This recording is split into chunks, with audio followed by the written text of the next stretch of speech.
Neil Elder Armstrong yavutse kuwa 5 Kanama 1930 i Ohio muri Leta Zunze Ubumwe za Amerika. Yari umwana wa Stephen Koenig Armstrong na Viola Louise Angel. Kuva akiri muto yakundaga cyane indege n'ikirere, akaba yaratangiye kwiga gutwara indege afite imyaka 15 gusa. Nyuma yaje kwiga engineering y'indege muri Purdue University, aho yahawe ubufasha bwo kwiga buzwi nka Holloway Plan. Muri icyo gihe yinjiye mu ngabo z'indege za Leta Zunze Ubumwe za Amerika US Navy, maze atwara indege z'intambara mu ntambara ya Korea kuva mu mwaka 1950 kugera 1952, aho yakoze ingendo zirenga 70 z'indege mu bikorwa bya gisirikare.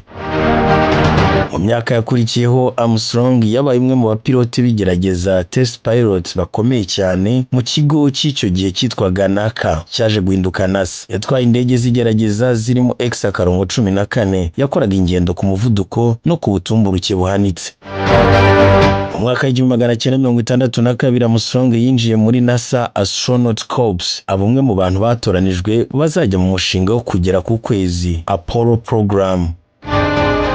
Ku itariki 20 Nyakanga 1969 mu rugendo rw'icyogajuru Apollo 11, Neil Armstrong yabaye umuntu wa mbere igeze aho akandagira ku kwezi. Yari kumwe na Buzz Aldrin ndetse na Michael Collins wari mu gice cya Command Module. Ijambo rye ryamamaye cyane ubwo yakandagizaga ikirenge cye ku butaka bw'ukwezi. Yaragize ati "One small step for a man, one giant leap for mankind." Bishatse kuvuga ngo intambwe ntoya ya muntu ariko intambwe ndende cyane ku isi yose. Ati uyu munsi wahinduye amateka y'ikiremwa muntu kuko ari umusaruro w'imyaka myinshi yo guhatanira kuba aba mbere mu kugera mu kirere hagati ya Leta Zunze Ubumwe za Amerika n'ubumwe bw'Abasoviete. Neil Armstrong ntiyigeze yongera kugenda mu isanzure nyuma y'ubwo rugendo. Yabaye umwarimu muri za kaminuza mu ishami rya engineering muri University of Cincinnati hagati y'1971 n'1979. Anitabira ibikorwa bitandukanye by'ubuyobozi ndetse n'ubushakashatsi. Neil Armstrong yirinze cyane itangazamakuru, akabaho mu buzima bwitaruye, ari umunyabwenge, utuje kandi wicisha bugufi, nubwo ari umuntu ufite amateka akomeye ku isi.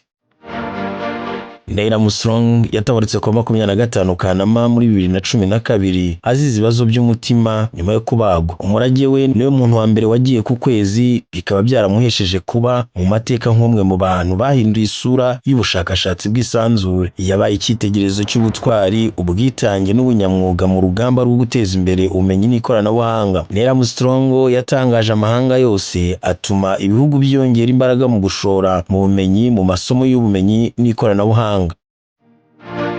Ku isi yose amazina ye n'amagambo ye bizahora ari ishusho y'icyizere n'intambwe y'iterambere ry'ikiremwa muntu. Neil Armstrong akomeza gufatwa nk'intwari y'isi yose, atari muri Leta Zunze Ubumwe za Amerika gusa, kuko yerekanye ko ubushake n'ubushobozi by'abantu bishobora kugera kure cyane.